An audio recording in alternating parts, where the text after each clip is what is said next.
I am now. I'm good now. Rhema Hour on Voz Radio. I almost messed up the show before the show even got started. But I think I'm back in. Hopefully I'm back in. Reverend Terrence Rogers here, broadcasting live from 32 Battersea Park Road. Excited about tonight's show. Y'all know it's Family Month. Family Month here on Rhema Hour. Family Month here in Life Tabernacle. We always do Family Month through the month of November. I know this is my favorite time of the year. As they say over here, they call it autumn, but we call it fall back home. November, December, January, my favorite times. I love it. Amazing. It's football season is heating up. Basketball season is heating up. Everything's heating up. So I'm excited about this. Even though the weather's getting cold, sports is heating up, and God is good. I want to give a shout out to everybody that's watching from around the world, all my friends, family, y'all folks back in the States. I know y'all getting ready for this coming up Thursday. We will talk more about that later on, but we're going to have us a big Thanksgiving celebration right here. You guys can't see, but we turn the tables around. We turn the pews around. We're going to have a big celebration. I can smell the chicken and dressing cooking. I can smell the peas cooking. I can smell the potatoes cooking. And I can smell the sweet potato pie, banana pudding, all that good stuff. I might even have me some sweet tea. You never know. But yes, Rhema Hour, we're going to be broadcasting. We maybe do some broadcasting here. Maybe Lady Lynn on Thanksgiving. Production manager over there in the corner, she just gave the thumbs up. So maybe we can do it. Woo, man, I'm excited about tonight's show. As I said, it's Family Month. But before I get started, I want to give a shout out to Bishop Leroy Francis. He's in the States. He's in and around St. Louis. He was at the Global Council, and I think he's going to be flying back. I'm sorry, Bishop, I messed up. I should have put some of the pictures that you took on the show, but maybe we'll show some next week, and we'll have you on maybe, and you can talk about what's going on or what went down over the last week over there at the Global Council. Had all the big wigs from around the world right there in Mizzou, in the state of Mizzou. So everybody that's watching in Australia, down under, Africa, Asia, Europe, I hate when I do this because I start forgetting, Central America, South America. And we're going to be talking to some people that are in Canada. We're going to be talking to my people that are in Canada, but I'll get to them in a minute. First of all, the Rhema recap. Y'all know it's the World Cup. And yesterday, Ecuador beat Qatar 2-0. A lot of my family that's here in the church are from Ecuador. I don't want to get started naming any names because I know I will leave somebody out, but I know everybody was excited. Everybody was draped in their flags and their Ecuadorian flags. Proud of you guys. They look good too, man. They look very, very good. And today, a little while ago, England, 6-2, they beat Iran. Jesus wins again. Jesus wins, he wins. Victory for England, victory over Iran. And I think they have started. The Yanks are about to play Wales, and we know they're going to beat the brakes off of Wales. I'm sorry if I've hurt anybody's feelings. Hey, but we know the Yanks are going to show up and show out. Hopefully they will. Hopefully they won't put me to shame. Oh, man. So much stuff is going on. And as I did say, this is Family Month. And the young couple that we're going to be talking to, they're newlyweds. They're newly wedded.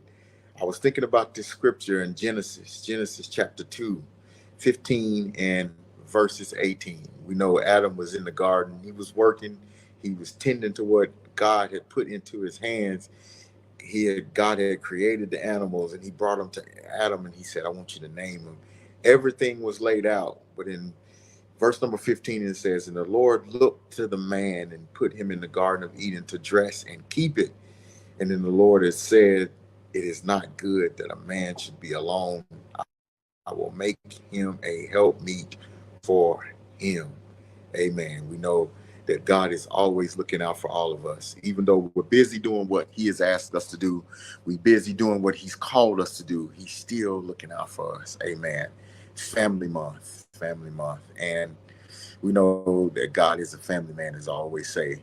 He ordained that first and foremost before there was a pastor and preacher, prophets, and all of that stuff. Family. And we know that family is being under attack nowadays. So many things that we see in the news, so many things we see on social media, and our children are even being attacked in school when it comes to family. You know, I was reading an article and it was talking about how it's even a taboo to even question whether what's the family unit nowadays. You know, we know that the biblical standard is there are a man and there is a woman. Amen. But even those things are being challenged today. I think we're going to step away for maybe about 10 seconds, and then we're going to come back with our very special guests. I'm excited about this young folks. I'm excited to hear what they have to say. I've been talking to them briefly before we came on. As a matter of fact, we had to cut off our little conversation we was having to start the show. But you guys, you are watching Rhema Hour on Voz Radio. We'll be right back. You could hear Rhema Hour, Voz Radio.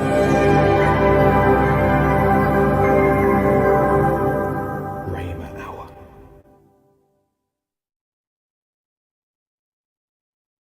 Oh man, we're back on Voz Radio. The production manager was just checking me, saying you need to act right. Oh man, Rhema Hour, Voz Radio guys. So my production manager happened to be roommates with one of our special guests tonight. I'm just gonna, for how many years? For 3 years. For 3 years. I'm gonna read their bios right quick. So this young lady, she was born and raised on the streets of Italy. Not she wasn't on the streets. That sounds like we'll leave it alone. She was born and raised in Italy. She loves languages. She loves to travel the world. Wow. She graduated in 2021 with a bachelor's in translation. I think, how many languages does she speak? She speaks 5 languages. She speaks 5 languages. 5 languages. Now, she just moved, I should say just, it's been 3-4 months. She moved to Canada to be with her beau. Can we show those pictures? Now, from all accounts, I hate that I wasn't at the wedding. Renee was there, and a lot of our church. There they go, right there. Everybody was at this wedding. From what I hear, Renee said it was like a scene out of James Bond. She said the wedding venue was just perfect. Do we have any more pictures? They showed the one of them in the snow, but there was a couple of them that I sent. They were like sitting on the lake out in this place, and there it is. Just amazing. Look at the scene back there. This was like one of those fairy tale weddings from what I heard. And the young man that we're going to introduce, he is originally from New Brunswick, Canada. He's 23 years old. He's got a marketing degree. He's an entrepreneur. His pastor is his father, and he was mentored by the Reverend Raymond Woodward. His hobbies are basketball, hockey, and also photography. Let me introduce Nathan and Antonia Pio. I hope I'm pronouncing that right. Am I pronouncing the surname? Good. How you guys, man? Amazing. Exciting. Oh man, y'all sitting there looking like brother and sister, man. Come on. That's supposed to happen years after you're married. You guys have been married for a couple of months, and y'all already looking like brother and sister. Yeah, we're just comfortable.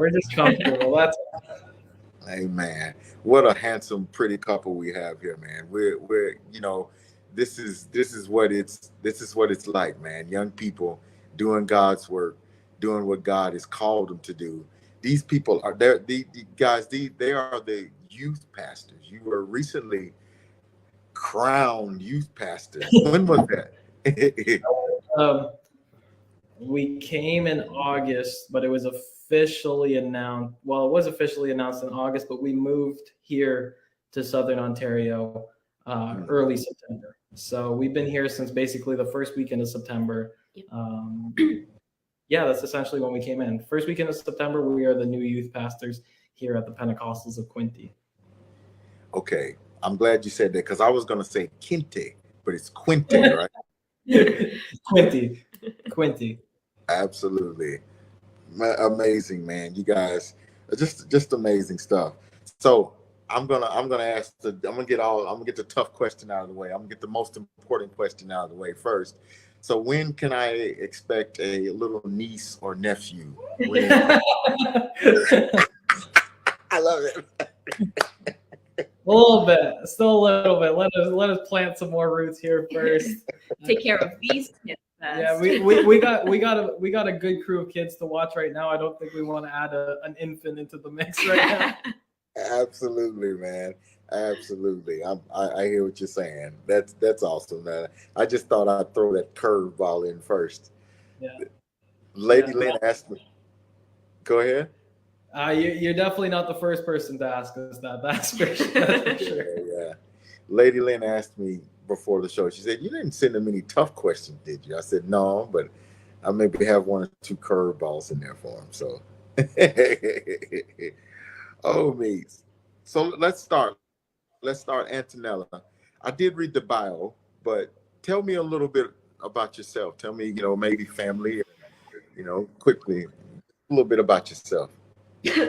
So my family is composed by me, 2 siblings, and my parents. I grew up in church my whole life. Obviously, there's hills and valleys, but there's always been people supporting me and helping, my mom raise me. And for that, I'm thankful. So whenever I was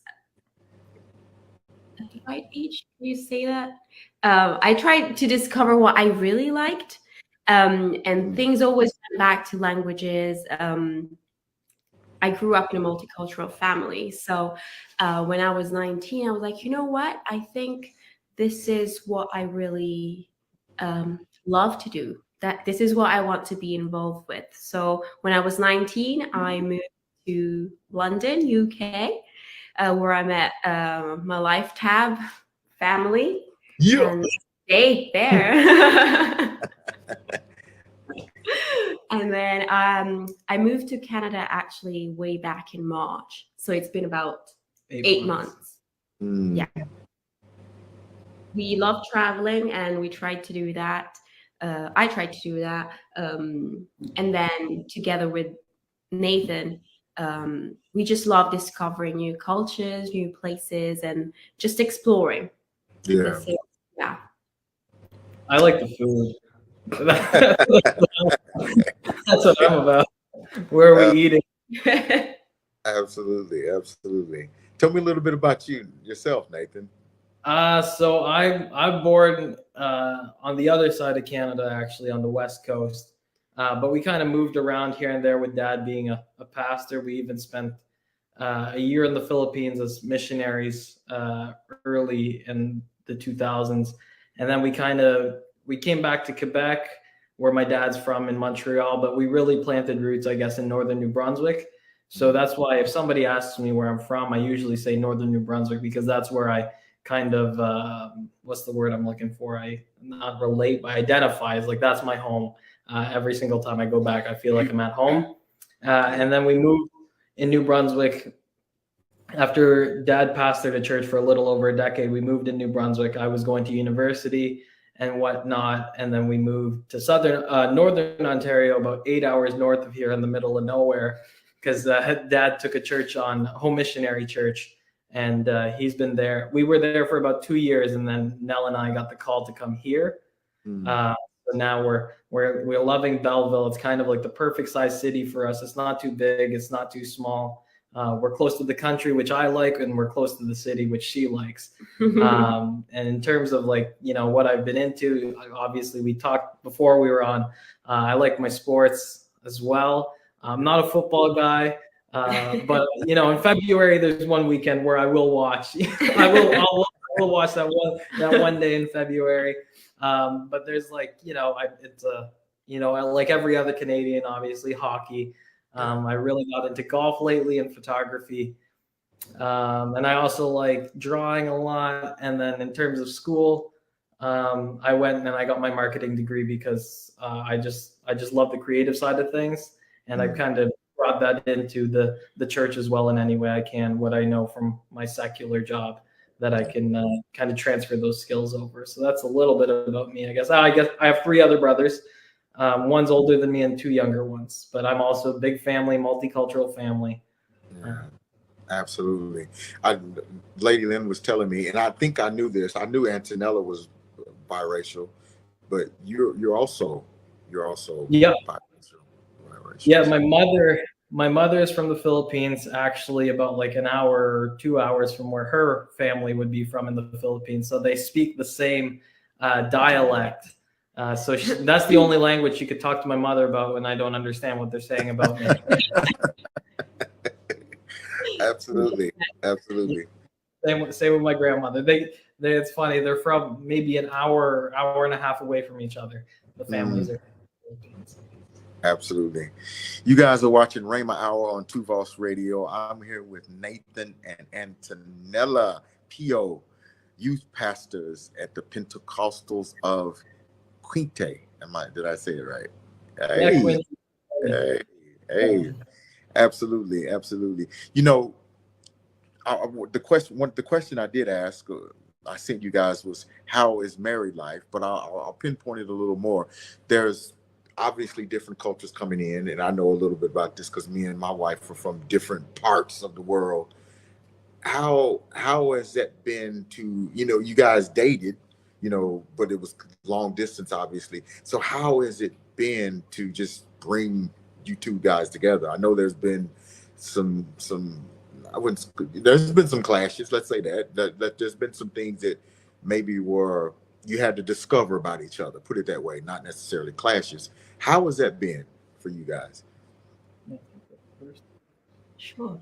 So obviously, as you said, there's no perfect marriage, and we're just at the beginning. But being long distance, it kind of helped, I think, in terms of getting to know each other's character, ethics, and just I got a glimpse of what his routine is from afar, and I kind of expected it coming into coming together. Obviously it's different, but now it's just like completely different from what you expect it to be. You think you're ready, like in terms of, oh yeah, I know everything about him, it's a lie. It's a lie. So it's every day is a constant reminder that you're still getting to know each other in many ways, because he's got brothers, I got siblings, boy and girls, and it's all boys. There's gonna be arguments about why did he leave the kitchen cupboard open when he just grabbed a glass, like it's stuff like that. Yeah. Amen. Preach. But it's fun. I feel like we learn to compromise. Maybe women, I don't know, we think we're always right, and maybe we are, but we try to learn each other. Yeah, for me, I guess I don't know what she's talking about. I always close the cupboards.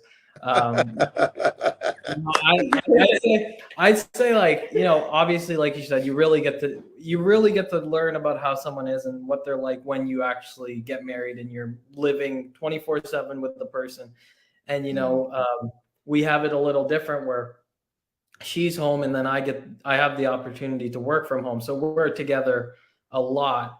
And you learn each other's pet peeves and whatnot. But I guess learning through, it's all a learning thing. And some things we get annoyed by each other's quirks and whatever that we learn only because we're living together now. But my one piece of advice, I guess, for whoever's getting married or whatever is, and this is the advice given to me because they knew there would be little things going on here and there, is pick your battles. just pick your battles. And at the end of the day, she is right. Whatever it is, she is right. Absolutely. Absolutely.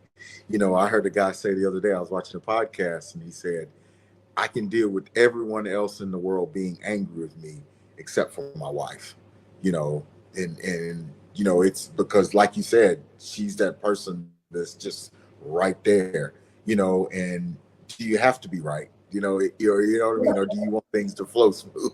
It's hard at times, but hey, oh man, good stuff.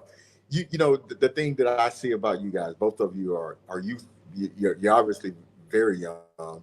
You're youth. You have a youthful spirit, but there's wisdom there.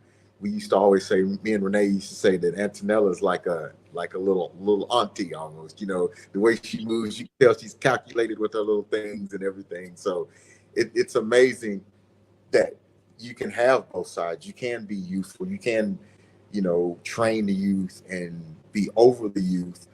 But that wisdom, I can definitely tell. I can tell both of you guys were raised in good families and everything. And it's just, this is a pleasure. This interview is a pleasure to me, just to see, you know, I can see where God's going to take you guys, man, at such a young age.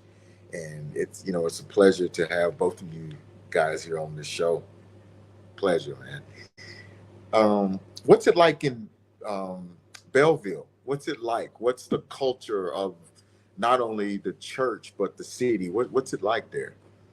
I'll start it off with the city, I guess, because obviously I understand the Canadian culture a little more. It's almost like the quintessential Canadian town. Yeah, we have our metropolises like the Torontos, the Vancouvers, the Montreals, and Ottawa even is getting there. But Belleville is essentially, you know, what the cities in Canada are. They have what you need. But if you drive 10 minutes away, you're in the countryside, or you're by the water, or you're in the forest. So all your amenities are there. You know, we have colleges and things like that. The city culture is actually very multicultural lately. And I think that's because of the college there. They're really pushing immigration and also kids coming from all over the world.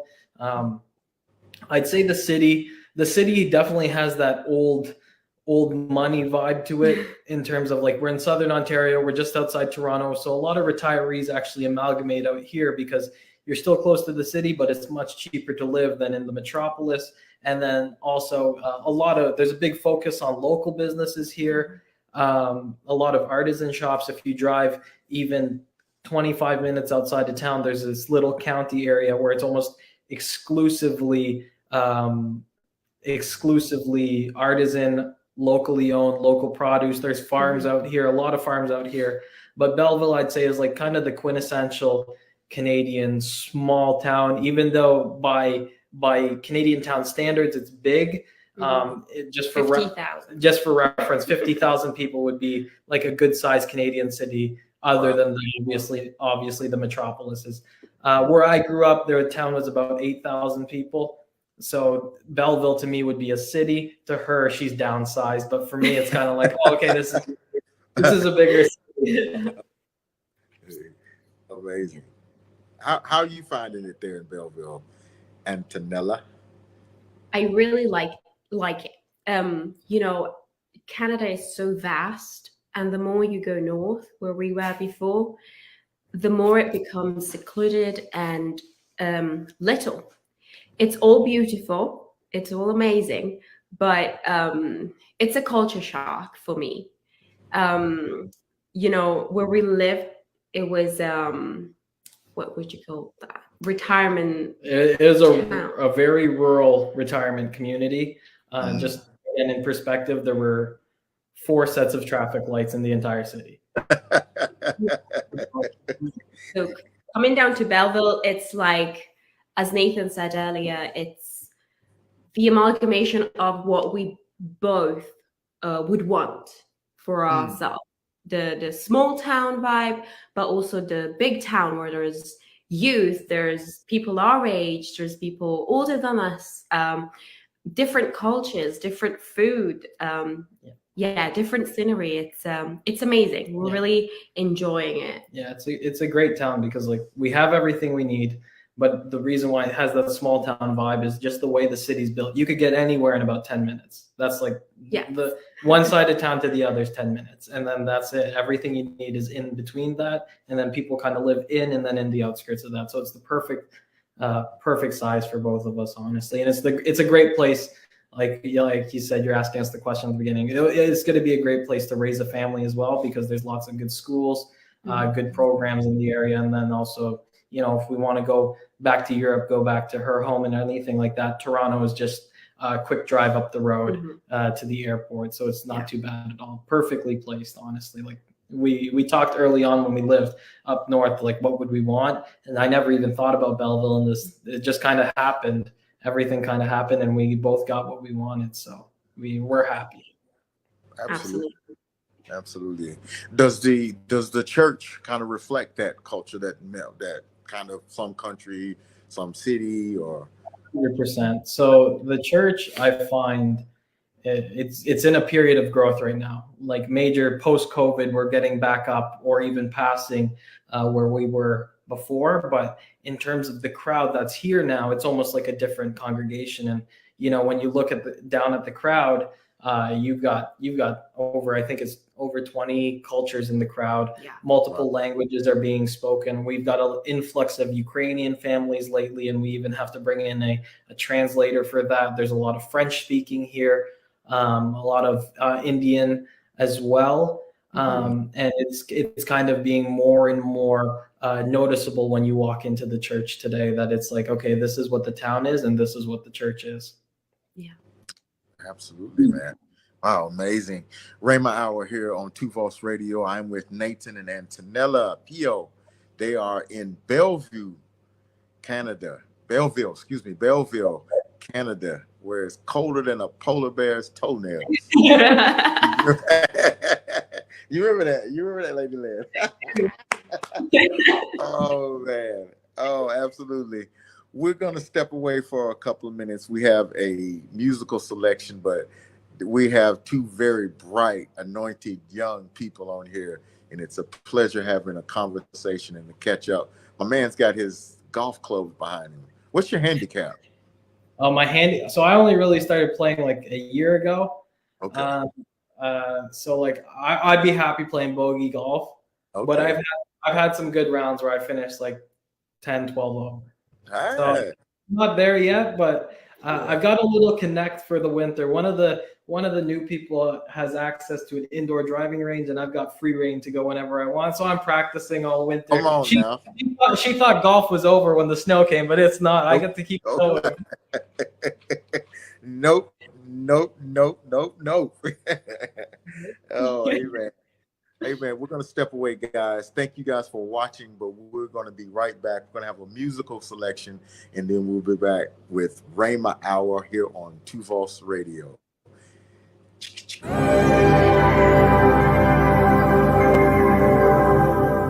Rhema Hour.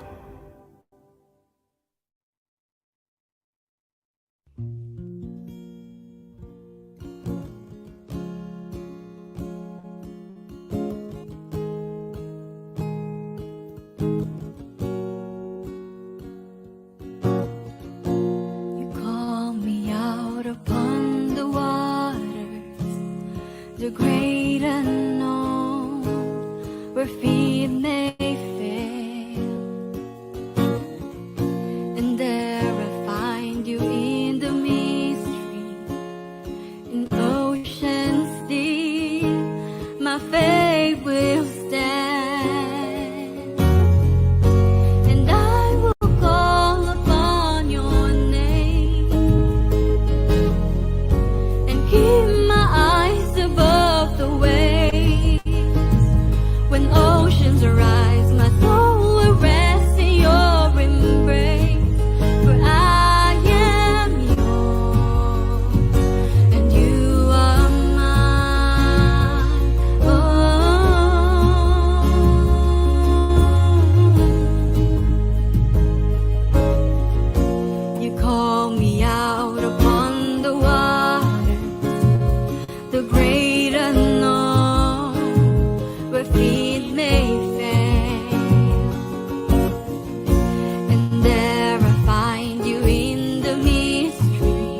We're back.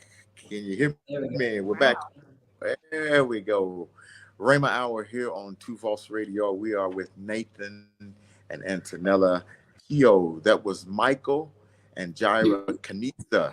Hey, man, the Filipino. We got Philippines is in the house, man. The Philippines is in the house. Hey, the house is packed. Oh, Wow. man, a wonderful interview, you guys. This is amazing. I'm trying to see where I want to go next. Yeah. So, who are some influences? Who are maybe some people that really influenced your life along the way? Yeah, sure. Well, probably, well, my mom, first of all, for never giving up on taking us to church when we were younger. And obviously my pastors and many individuals in the church that whenever we were in the valley lows, they never given up picking us up to bring us to Sunday school and stuff like that. I still give thanks to those people for investing in my life, whether they know it or not, they did. And then I think life, I'm not biased, but I think LifeTab has helped me a lot, get me out of my shell. You know, for those that know me, I'm very shy. I like my people. I'm not a social butterfly, but LifeTab has helped me push myself into exploring new things, getting out of my comfort zone. And my youth pastors were just the most amazing people. They still are. You know, Brother Lem and Sister Betsy, they're just amazing. You know, just a small word of encouragement during the week. For me, that I was living by myself in London, LifeTab was my family. It was, you know, so yeah, I think Bishop Francis, Sister Olive, above all, I think my youth pastors. If I can be anybody, I would like to be like them. Oh, that's amazing. That's amazing. How about you, Nathan? For me, obviously, we had a bit of a different upbringing. So for me, you know, in terms of someone I looked up to was always my father. In terms of just the secular world, it's like, oh, I want to be a businessman like my dad. And I was almost like a copy of the guy from being a kid, you know, with the entrepreneurial spirit. And then, like, you know, over time, just seeing how hard mom and dad worked at a young age, kind of done my best to kind of instill that, where it's like, I'll do whatever it takes to get the job done. Even if I'm tired, I'll just keep going like a machine. And she's kind of learned that, where it's like she's ready to stop and I'm just getting going. But in terms of church, obviously my father is my pastor. Us being here now is the first time where he's really, you know, it's not my pastor anymore per se. Obviously, I still call my dad for some advice here and there. And then in just in terms of church, there's been people over the years that have just, you know, I obviously look up to and obviously tried to model my attitude after, in a sense, because same thing as her, I'm pretty shy, I'm pretty quiet. But there's been people over time that have really influenced me, and, you know, that I have kind of on speed dial where I could call them and ask for any help. But now I really respect and our pastor here at the POQ for giving this opportunity we have. Pastor Stickler is amazing to us. And he, obviously, if I have any questions or need any advice, he's ready and waiting to support whatever we have. And then also just tell us how it is. And that's the way I like it, you know, no nonsense or beating around the bush, just tell it how it is. And that's the way I like it. So yeah, in terms of influences, there's been lots, and I won't name any because I don't want to leave anyone out. But there's been lots of people, and they know who they are. They know exactly who they are. Absolutely. I found a couple of pictures. Antonella was talking about some times where she'd been stretched. And I remember late last year, me and my wife, we were going to Oxford. We were going to minister at Reverend Julian's church up there in Oxford. And Do we have the? Can we put those pictures on? We were, and we asked. There they go. Oh, that's Reverend Julian and Sister Lydia. That was amazing. And Nathan. Oh, this was so amazing because we asked her and Sister Lady Lynn. We said, "Look, Lady Lynn, we want you to intercede for the service. Just pray, pray, pray." And said, "Antonella, I want you to sing." And man, she sang, and Lady Lynn prayed through it. They were just amazing, man. And we had such a good time in Oxford. But I think that was a time where you were just saying that you stretched. You stretched yourself, and that's why it's so good to see, where you're going and where God is taking you guys' ministry, because I know that was a step outside of the box, right? Oh yeah. 100%. If you asked me even like 8 months ago, would I be doing this? Not a chance. I was a career-minded guy. So really, this is all very new to us, but obviously just help out where we can, because the whole mission work is hard. It's a lot of work. Not many understand that, but we were like, we're just here. We're going to be here to help in any ways we would like to help. Our pastor, his father, my mother-in-law. So we never expected to move. It was all sudden. It was a very quick process of us just like, I guess this is what's going to happen for us. It was all within like, just a few months. Our life completely turned around. Like, we always have plans, but they usually never go to plan. So if you have to go, you have to go. Yeah. So was it basically you guys are going to be youth pastor, or were you asked, or how did it work?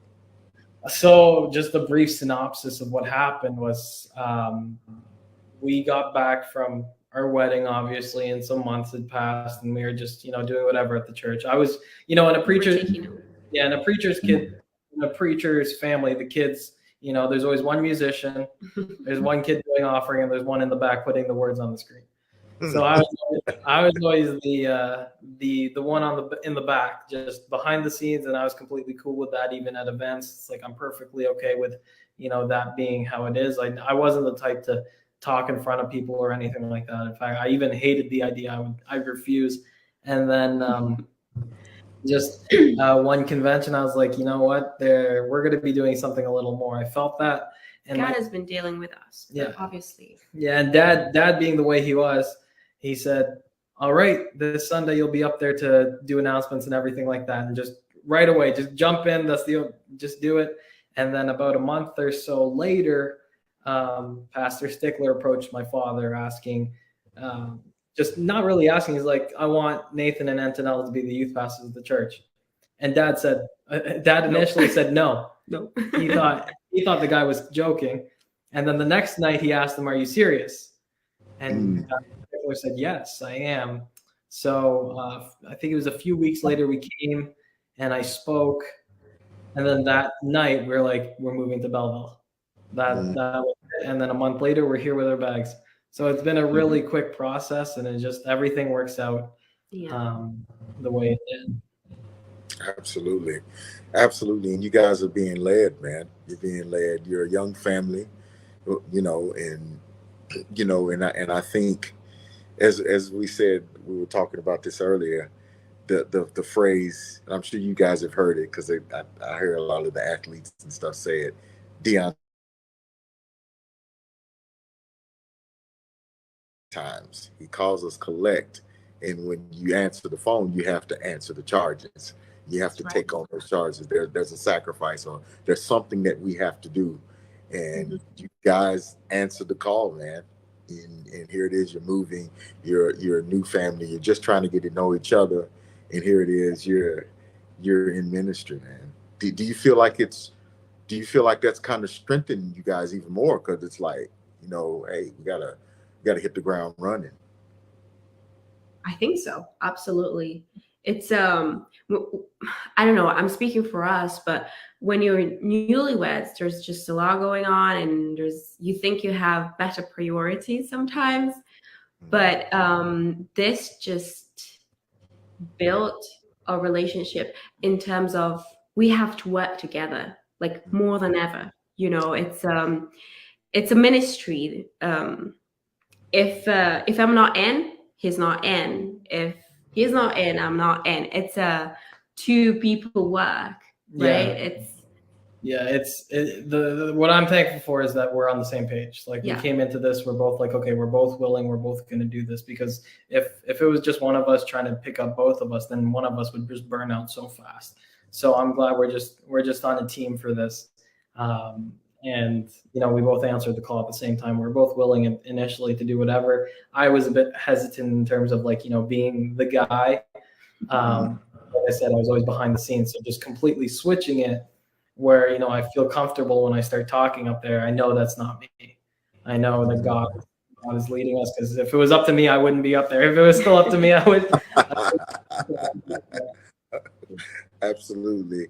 Rhema Hour, guys. Rhema Hour on Voz Radio. We have an exciting hype show tonight. I'm here with my peoples, Nathan and Antonella. They are in Belleville. I keep screwing it up, but I got it right now. Belleville, Canada. But it's amazing. Some good stuff. What's next? So what's next for you guys? What's next? I know things have been thrown at you. You're newlyweds, but you seem like the type of people who do want the next thing. So what's next? So for me, my style, I'm always looking ahead. For us right now, it's just putting a big focus on our youth group. Because when we came here, it's been a while since they've had a youth pastor, and they've been in a bit of a identity crisis. It's been a couple of years, COVID, obviously, they didn't have a youth pastor prior to that. And give credit to some people here at the church for stepping up and just taking care of the youth in the meantime. Mm-hmm. But when we came here, our first reaction was giving them an identity, because if they have the identity, then they'll share it, and it's something they're proud of to come out and support every single week. But what's next for the youth group, I think, is just building a foundation, building their spiritual foundation to the point where they all become ministers and they all can teach people at their schools and whatnot. We have some successful P7 clubs happening in the city and some on the way to be set up in the new year. So it's really just, I think the next step for us is just equipping them. Growth will come, but if the ones that are there really know what they stand for and know what they believe, they'll do the growing for us. They'll reach out, and all we have to do is just guide them. That's all we got to do. But I think the most important part, especially in this generation where, they just look up the answer really quick, is just building the foundation to where they know the answers already. The basic questions of friends at school, asking them what is it they believe, why do they go to church, why do they have standards for this and that, and if they can, stand on those beliefs, it's almost looked at with more respect in their school nowadays, especially with how kids have information at their fingertips all the time. It's just, I think the next step is the first thing was getting them an identity, and now it's building their foundation. Mm-hmm. Absolutely. And you said, I'm looking back, and I'm a lot older than you guys, and I remember we thought it was hard when I was a teenager, a young adult, but it's 10 times harder nowadays. I just feel like there's, and like you said, Nathan, there's so much information, so much misinformation, and it's almost an information overload sometimes. How are you guys managing? How do you manage to connect? How have you kind of managed to reel them in, per se? To reel them in, what they learn pretty quick is I'm just a big kid, so I could just connect with them at the point. But I'm also, we're kind of at that perfect age where they want to hang out with us, but then they'll also sit down and listen to what we have to say. So I think that plays a big role.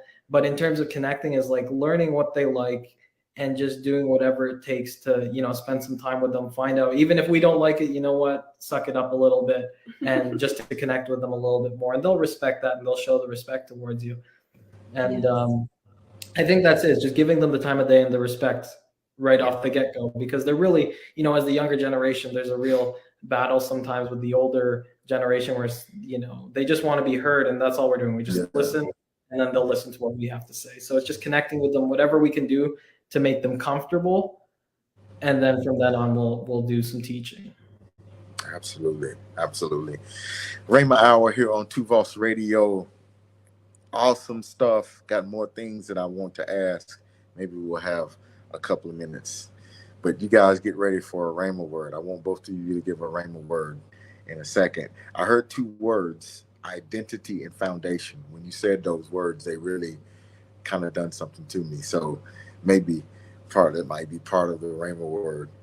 Let's talk about what we got coming up here in the tab over the next couple of weeks or the next week. Do we have any slides? Mr. Nathaniel in the booth over there controlling things. Since the production manager's over here in the corner, she chilling. Nathaniel, do we have any slides? Anything? I think we're going to Tuesday Bible study. Oh, those are the pictures. That was us at BBC Oxford. Hey, there it is. Focusing on the family. We've been having some amazing lessons. Family matters, family balance, family conflicts, and now it's going to be dealing with setbacks. We're going to have Brother and Sister Diaz, the pastors over Life Tabernacle Croydon, 7:30 to 9 p.m. tomorrow. You guys, you don't want to miss that. Some very, very powerful words of wisdom. And there it is, 7:30, 3 days from now, right here at Life Tab. We got the table set up. I can smell the food cooking. Sister Renee and Sister Allison and all of them, they're coming. Sister Nikki, they're all coming down here now. We're going to be preparing the church. I am so excited about Thanksgiving. Going to have my Dallas Cowboys up on the screen watching them. Hey, I'm excited. I can't wait. My favorite time of the year. I love it. Thanksgiving. I'm so excited, y'all. If you're in London, if you're in and around London, even if you want to fly over, please fly over. There's free food here. There's a plate waiting. Lady Lynn, you going to be here, right? Yeah, you are. Nathaniel, you going to be here. Yes, everybody in the house going to be here. Oh, man. I am so excited. Oh, man. You guys, you are amazing. You are amazing. You're powerful. You're wise past your years. And I think you might have a Rhema word. Just something. It could be an exhortation. It could be a prayer. It could be something that you might want to speak. And I want to give both of you an opportunity to do that. So, Antonella, just a Rhema word. It doesn't have to be identity or foundation. Those are just something, but just something that you might want to say. You pray. You might even want to sing in French. One of the other languages, you know. Oh, man. So I'm giving it over to you. What do you got to say? No, absolutely. Something that I've learned for myself, you know, in my personal walk with God, it's answering the call, whether you understand it or not. I never thought I would be so far away from where I grew up, where I planted my roots. But God has great plans, and I believe that it all starts when you're born. You know, people plant seeds in your life, and I'm just very thankful for what has been done in my life for me, people that invested in me, and now for me to be given an opportunity to do the same for others. It's a different time. It's a different generation we're in and we're working with, but it all goes back to who God is. God is the same, and He wants excellence. He wants the best. He wants greater things to come for the generation to come. And this is what we're trying to do. It's not perfect. I don't think we'll ever be perfect or do the right thing, but just answer the call of God, and God will always be there for you. He is the I am. He'll always be the same, and He will do what He has already done in the past if you trust Him. Absolutely. Amazing Rhema word, man. Nathan, come on, man. Let me hear from you, man. Well, you mentioned the two things that we're talking about a lot lately, and that's identity and what was the other word that we were saying? There was identity. foundation, building their spiritual foundation. But that also, like she mentioned the word generation. And, a foundation isn't only a spiritual thing. It could also be a physical thing with the church. And with a church like ours here in Belleville, and I don't know the situation for you guys in LifeTab. I know you guys just had your 50th anniversary.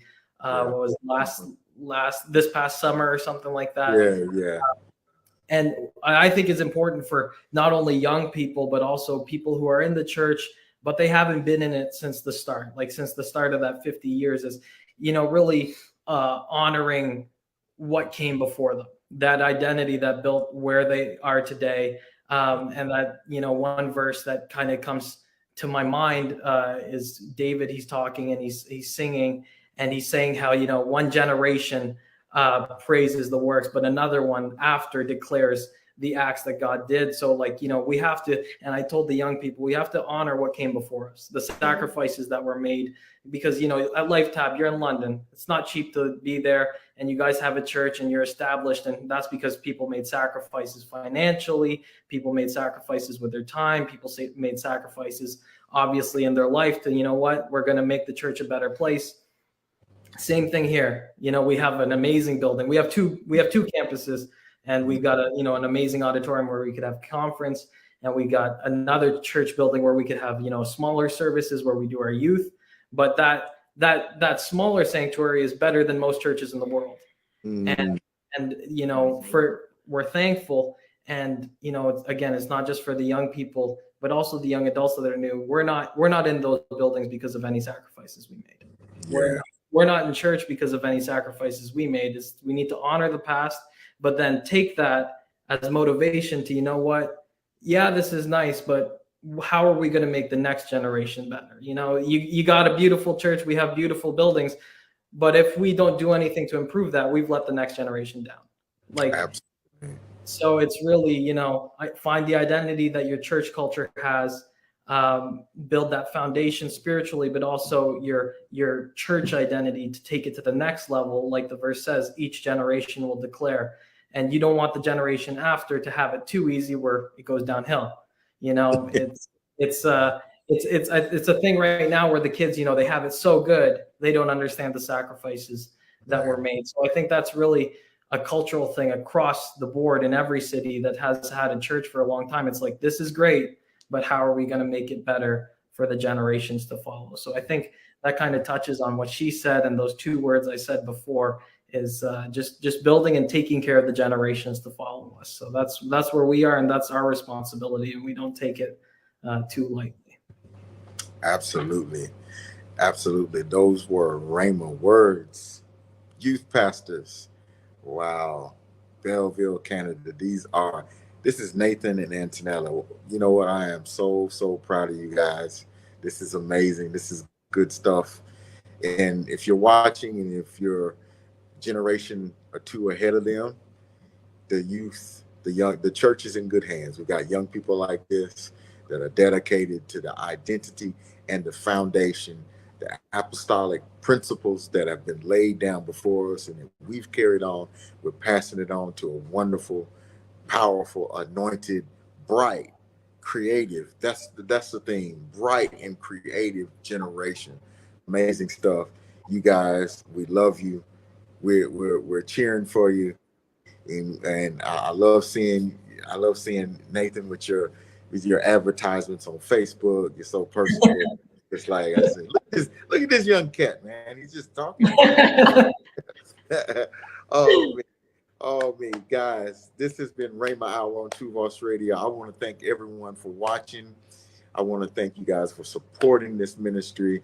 Thank you guys for tuning in every week. Tune in next week. We'll have more exciting stuff, and you're always going to hear a Rhema word. We're going to bring it straight out the Bible or straight from the throne room of God, and we're always going to have the best guest like we did tonight.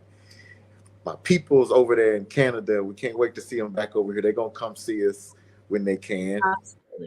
Absolutely. Amen. We love you guys. You guys don't go anywhere. Just hang out for a minute, but we're going to sign off the air.